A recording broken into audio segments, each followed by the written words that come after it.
Professor Ramanand Yadav. आज मैं अपने YouTube channel Studyship with Ramanand Yadav पर एक नया कंटेंट लेकर आया हूं। शून्य कोटि अभिक्रिया के कौन से अभिलक्षण होते हैं, main characteristic of zero order reaction, शून्य कोटि अभिक्रिया के मुख्य अभिलाक्षणिक गुण। ध्यान दीजिए,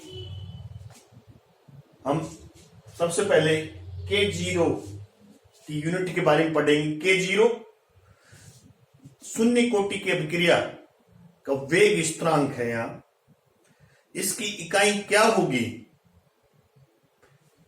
ये कैसे निकालते हैं, ये हम एक सामान्य सूत्र से समझाएंगे। सामान्य सूत्र, सामान्य फॉर्मूला है Ln-1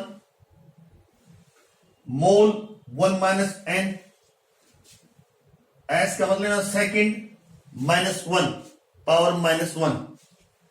अब यहां n का मतलब है नंबर ऑफ कोटि, नंबर ऑफ ऑर्डर, कोटि की संख्या n का मतलब है। तो यहां हम शून्य कोटि की अभिक्रिया के मेन कैरेक्टरिस्टिक्स बता रहे हैं। तो शून्य कोटि की अभिक्रिया में n बराबर क्या रख दिया हमने, 0। तो 0 रख दिया, यहां भी 0 रख दिया, पर सेकंड हो गया। अब शून्य क्या बचा, L की पावर -1 मोल S सेकंड की पावर -1, मतलब मोल पर लीटर पर सेकंड। K0 की यूनिट होगी मोल पर लीटर पर सेकंड। इस प्रकार से आप किसी भी कोटि की अभिक्रिया के वेग स्थिरांक की इकाई निकाल सकते हैं। कितना सिंपल फॉर्मूला दे रखा है। नंबर ऑफ कोटि की संख्या रख लीजिए, फर्स्ट ऑर्डर तो 1 रख दीजिए, सेकंड ऑर्डर 2 रख दीजिए। इस तरह से हम वेग स्थिरांक की यूनिट निकाल सकते हैं। दूसरी बात, हम शून्य कोटि अभिक्रिया के बारे में पढ़ेंगे, हाफ लाइफ, अर्धायुकाल। अर्धायुकाल क्या समय होता है? अर्धायुकाल वह समय होता है जिस समय में कोई अभिकारक का आधा भाग उत्पाद में परिवर्तित हो जाए, उस समय को अर्धायुकाल कहते हैं। अर्धायुकाल वह समय है जिसमें अभिकारक का आधा भाग उत्पाद में बदल जाता है, उसे हाफ लाइफ पीरियड कहते हैं, अर्धायुकाल कहते हैं। इसको T हाफ या T 0.5 के रूप में व्यक्त करते हैं। मान लीजिए यदि किसी अभिकारक की प्रारंभिक सांद्रता A है किसी भी अभिकारक की प्रारंभिक सांद्रता, तो T हाफ में उसका कितना पदार्थ उत्पाद में परिवर्तित हो जाएगा? T हाफ समय में अभिकारक का 1/2 भाग उत्पाद में परिवर्तित हो जाएगा। एक अभिकारक की प्रारंभिक सांद्रता है और T हाफ समय में उस अभिकारक के A/2 भाग उत्पाद में परिवर्तित हो जाएंगे, उसका आधा भाग। इसी को तो हम हाफ लाइफ पीरियड कहते हैं, अर्धायुकाल कहते हैं। अब शून्य कोटि अभिक्रिया के बारे में हम चर्चा कर रहे थे।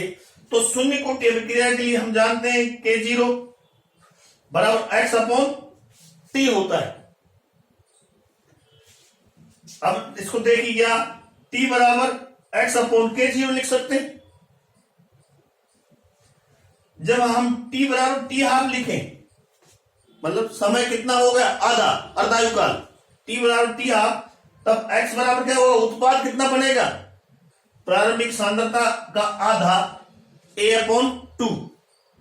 तब इस समीकरण का क्या रूप होगा, तब इस समीकरण 1 का क्या रूप होगा? T बराबर हमने T हाफ लिखा, इसकी जगह हमने T हाफ लिख दिया, T की जगह। और जो X था, उत्पाद कितना बनेगा, A/2 अपॉन K0, या T हाफ बराबर A/2 K0। सोल्व कर लेंगे या टी हाफ समानुपाती ए अभिकारक की प्रारंभिक सांद्रता, टी हाफ बराबर समानुपाती ए। इसका मतलब है शून्य कोटि अभिक्रिया का अर्धायुकाल अभिकारक की प्रारंभिक सांद्रता यहां ए ली है, उसके डायरेक्टली प्रोपोर्शनल होता है, उसके क्या होता है, समानुपाती होता है। अर्धायुकाल प्रारंभिक सांद्रता ए के डायरेक्टली प्रोपोर्शनल होता है। अतः इस समीकरण से स्पष्ट है कि शून्य कोटि अभिक्रिया के अर्धायुकाल अभिकारक की प्रारंभिक सांद्रता के समानुपाती होता है। इसका मतलब क्या है, शून्य कोटि अभिक्रिया का अर्धायुकाल अभिकारक की प्रारंभिक सांद्रता पर निर्भर करता है, ए पर निर्भर करता है और वेग स्थिरांक के पर भी निर्भर करता है। ये टी हाफ किस पर निर्भर करता है, अर्धायुकाल ए पर भी निर्भर कर रहा है और के जीरो पर निर्भर करता है। ए पर जो प्रारंभिक सांद्रता है उसके डायरेक्टली प्रोपोर्शनल होता है और ये वेग स्थिरांक पर भी निर्भर करता है। तो ये था शून्य कोटि अभिक्रिया का अर्धायुकाल किस तरह से अभिकारक की प्रारंभिक सांद्रता पर निर्भर करता है और वेग स्थिरांक के जीरो पर निर्भर करता है। प्रारंभिक सांद्रता पर डायरेक्टली प्रोपोर्शनल देख रहे हैं और वेग स्थिरांक के इनवर्सली प्रोपोर्शनल है। साफ साफ भूल चूक नहीं कर जाना, फिर कहेंगे सर ने क्या पढ़ा दिया। आप देख रहे हैं साहब, बिल्कुल अर्धायुकाल में हमने क्या क्या बातें आपको बताई। अब तीसरी बात आती है ग्राफिकल रिप्रेजेंटेशन। शून्य कोटि अभिक्रिया को किस तरह से हम ग्राफ द्वारा प्रदर्शित कर सकते हैं। यदि उत्पाद की सांद्रता या उत्पाद की सांद्रता क्या है, एक्स, और समय टी के मध्य ग्राफ खींचा जाए तो हमें एक सीधी सरल रेखा प्राप्त होती है जो मूल बिंदु ओरिजिन से गुजरती है, जिसका ढाल जो स्लोप होता है वो किसका मान देता है, वेग स्थिरांक का, के जीरो का। ग्राफ देख लीजिए तो चूंकि x समानुपाती t, ये t है, टाइम है, और ये उत्पादित सांद्रता x है।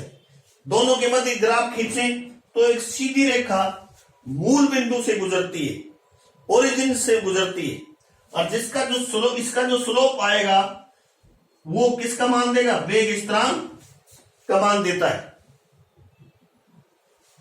इस तरह से हम शून्य कोटि अभिक्रिया को ग्राफ द्वारा भी रिप्रेजेंट कर सकते हैं।